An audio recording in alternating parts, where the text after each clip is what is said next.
Hola Bandidos, ¿cómo estamos? Welcome to Mel's Magic Official. I'm Magic Mel, and this is Owl, my spirit guide.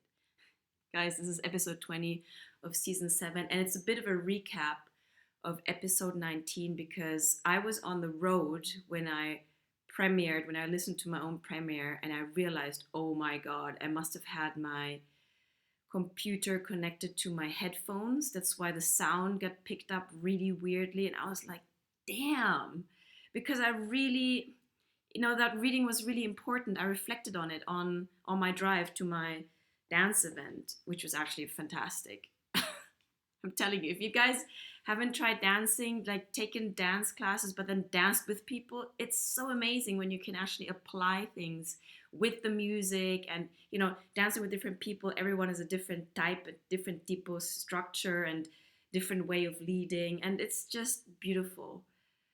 I don't know. That's just Magic Mel being passionate about dancing.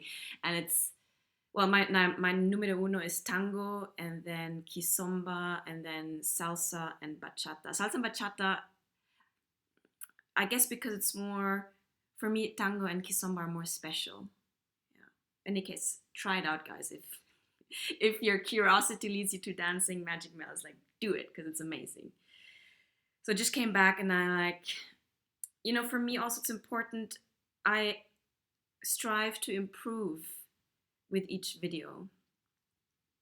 And I was not pleased with that mic malfunctioning. So I'm going to do a little recap, midnight recap for you. This is me singing my kimono here, which I really love. Vale. The reading was about what your person, whoever that person is, it can be a friend, it can be a family member, it can be your boss, it can be someone you're at a distance with. You and that specific person, and you know who that person is. And the first card I pulled was about the main energy. What is the main energy of that situation you have with that person? Out came the Page of Swords in the reverse. So I'm just going to recap. I'm not going to be as in-depth as with the past video, or maybe I'll try and remember what I said. But the Page of Swords was all about insight. You see these bombillas, ¿cómo se llama eso in English? Not headlights, the light bulbs. The light bulbs of new ideas, of new insight, of new knowledge suddenly striking this individual. And birds also telling the person, hey, there's something about communication. Communicate your new knowledge, communicate your new insight. And you see this Page of Swords tambaleando, ¿cómo se llama? Balanceando, balancing on a sword and trying to bridge this gap. So remember, it came out in the reverse. For me, it was basically saying that you have been waiting for, you or your person have been waiting for new knowledge or insight or communication to arrive while you're trying to bridge this gap. And for me, this gap was about something at a distance, trying to bridge a distance. So perhaps you or your person have been at a distance, and you or your person have been waiting for some insight to strike to bridge the gap. Mind the gap. Isn't that in the tube in London? Okay, that was the overall energy. Some missing insight that has yet to arrive, or maybe has arrived in the meantime. Then I asked, what is the present energy of the person that you're thinking about? And the present energy was the Two of Cups in the reverse. And I read it as whoever this person is wishing to reunite with you. Because the Two of Cups is all about uniting, coming together, sharing. Look at the energy coming out of each hand and pouring into each other's cups, sharing each other's energies, doing this together. So in the reverse, your person is longing for this reunion. Perhaps you haven't seen each other for a while.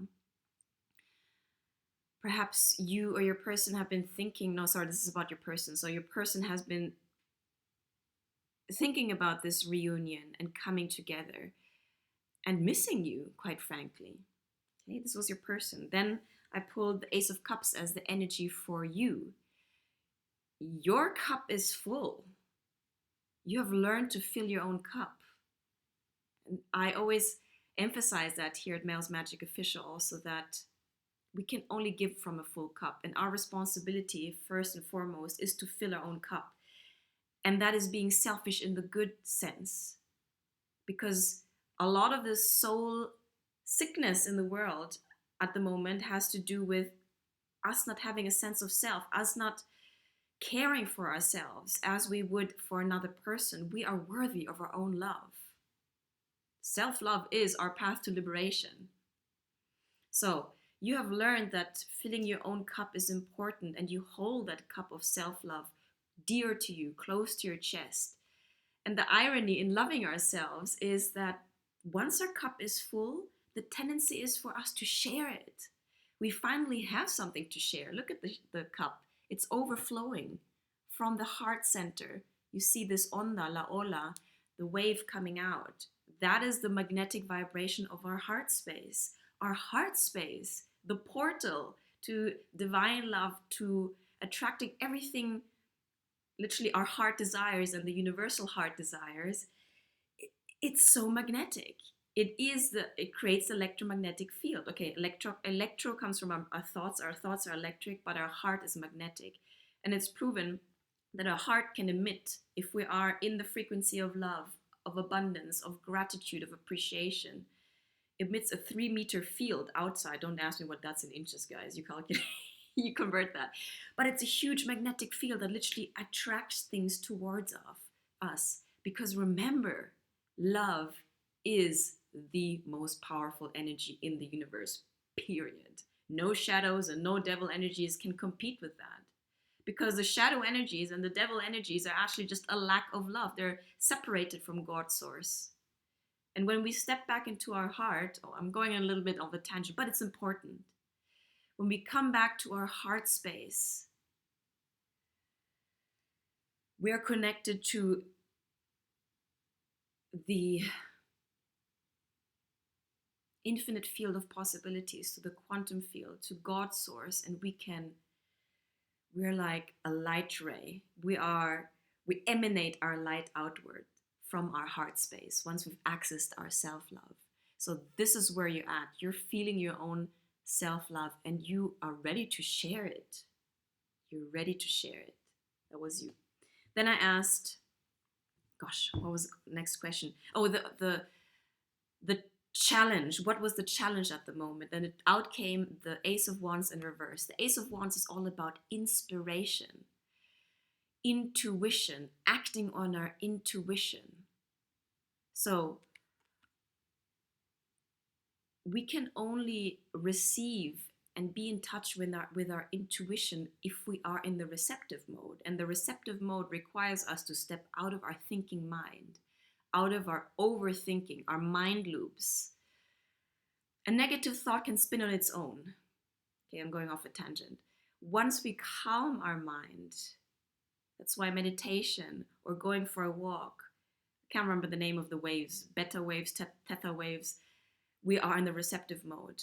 Because then the higher consciousness, our higher self, our intuition can actually reach us. Our angels, our guides can reach us when we're not constantly worrying and thinking. So the challenge was for you and or the person you're thinking about to be in the receptive mode, to actually receive the guidance about the situation, to connect with your intuition, which will tell you the next step forward in whatever the situation is between you and your person. That was the challenge. The opportunity, and that was super important. That's why I'm repeating this entire reading, because I thought I cannot let this reading slip. I want you to hear it properly. I've done a sound check before recording. The opportunity is to embody, to seize, to claim your sense of worthiness. The Nine of Pentacles is an energy of abundance, of worthiness, of independence, of dignity, of alignment, of confidence. Look at this lady. I don't even have to look at the card. I know the card. She's reaching out, reaping, harvesting her pentacles, which are just in reach. And you know what, guys? Our abundance is our worthiness is. The question is, what is blocking us from reaching out and seizing what is ours, so to speak, already ours, not out there. We're not lacking anything.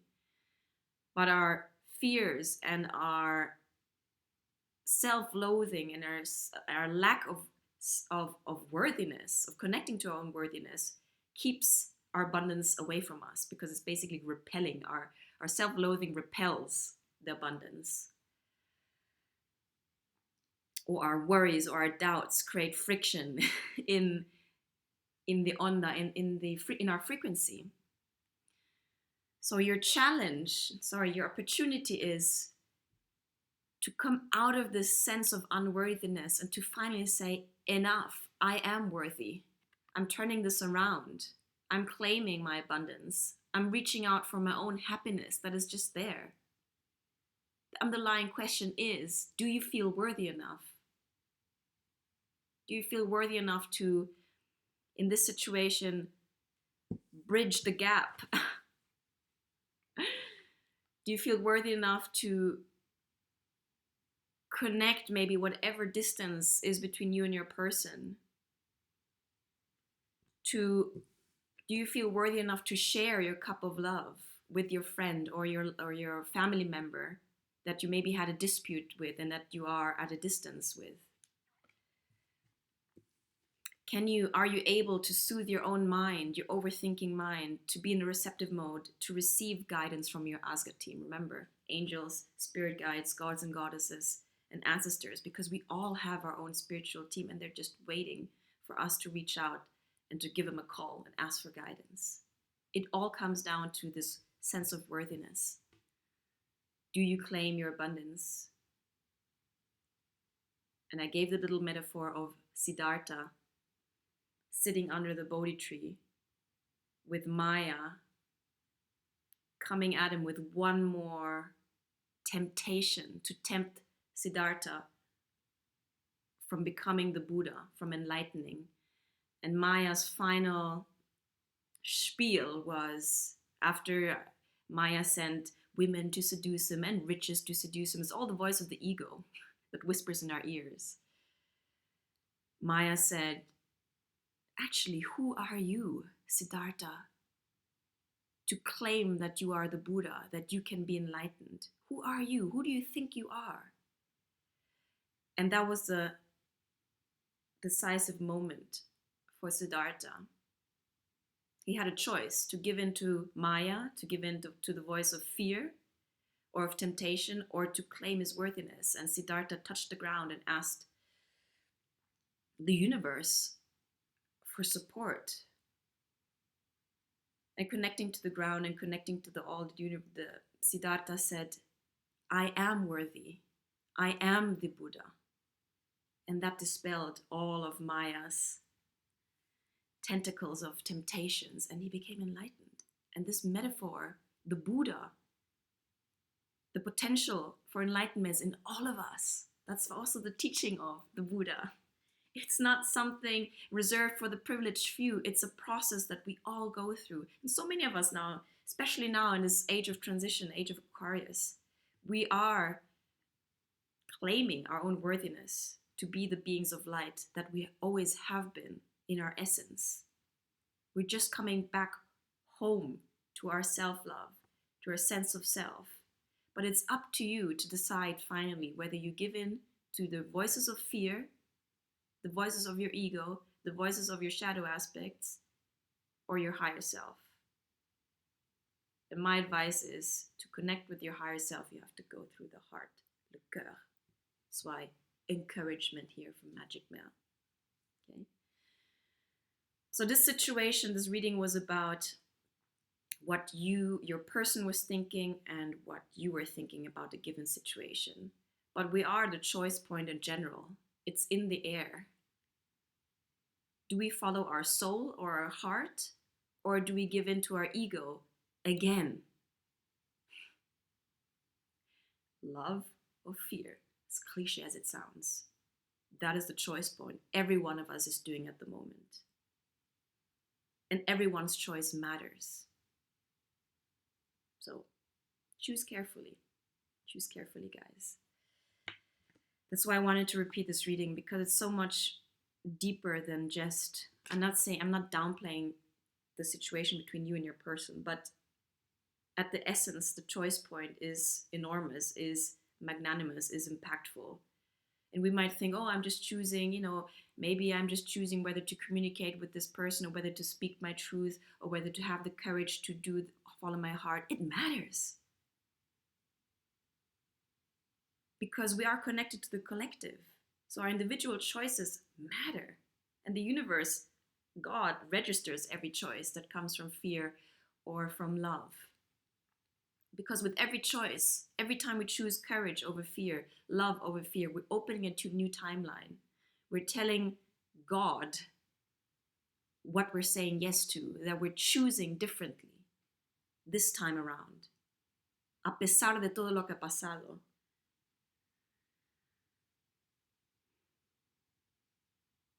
And it's never too late to choose differently.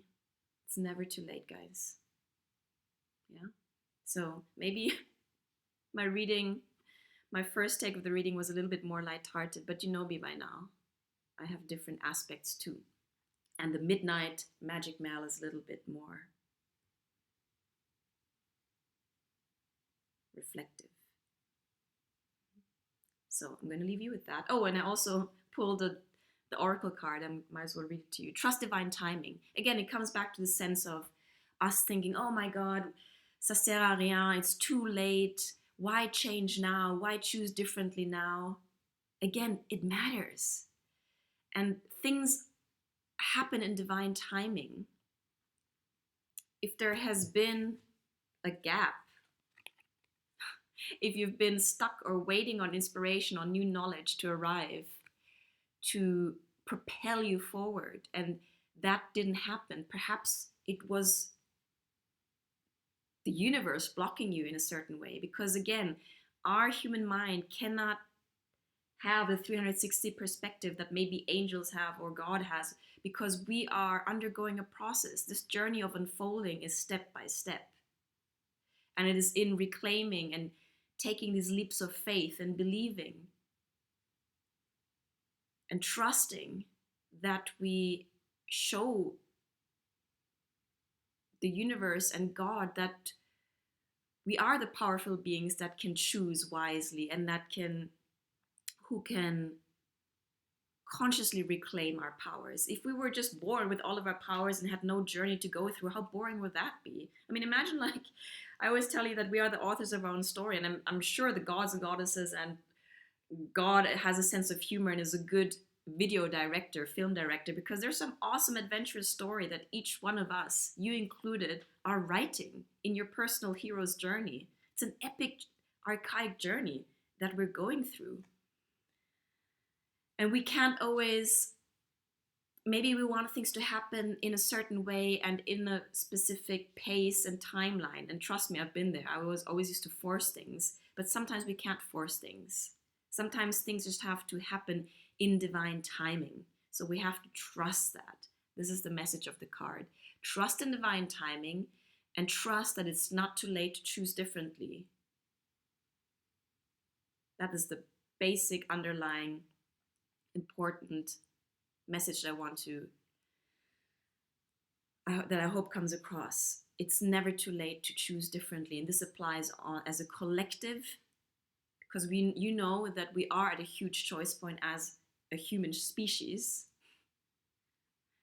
and on a personal level. So whatever the situation is between you and your person, might look like a microcosm situation, but it impacts everything. Are you coming from love, or are you coming from fear? Okay? And the fear grows as we give in to fear, and love grows as we take steps from the cœur into courage and in faith. So guys, that's it. Rebecca, you know that you won the tombola. Remember guys, this week, every day with each video, I want to remind you, just by commenting magic in the comments box, you're entering a potential lucky, no, not a potential, well, a lucky draw for a potential one-on-one reading with Ma. If you're too shy and don't want to be one-on-one on Zoom with me, then you can say, Magic Mail, can you just do the reading, connect with your spirit team, and do the reading, just me reading the cards, and I'll send you the video. Yes, I'm generous this week, okay? So all you need to do if you want to enter the lucky draw is comment in the comments box with the word magic, because you and I know Magic Mel loves magic and the world is magical if we put on our spectacles of magic, okay? It's all about perception, remember. Okay, that's me. I'm happy, I'm pleased. I'm going to do a sound check before I upload this video.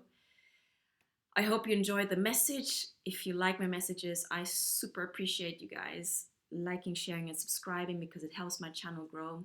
And just know that I appreciate you. And I love that we're communicating more, you're commenting more.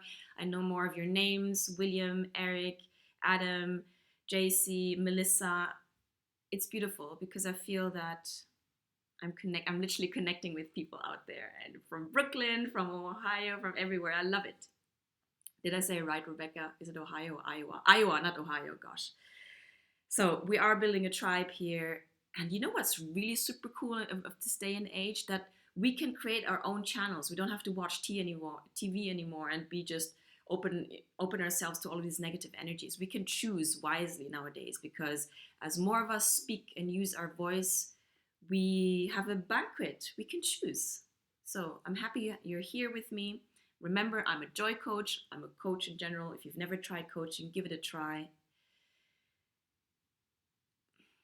It's a safe space where you can have a non-judgmental, compassionate, loving guide, moi, to reflect your own process back to you, to guide you back to help guide you back to your own intuition. Yeah, and know that I do private tarot readings. All the details are in the description box below. Okay, and stay tuned, guys, because we only have 2 more episodes to go in season 7, and it has been a good season. I feel empowered, and it's only gonna increase. And you are increasing too in your own power, coming back to home base, reclaiming your psychological split off fragments. We're coming back to one, back to home base. I love you lots. You know that Owl and I've got your back, and let me know if anything of this reading resonates with you. I appreciate you. Ciao, my dears. My stomach is growling, haven't eaten. Ciao.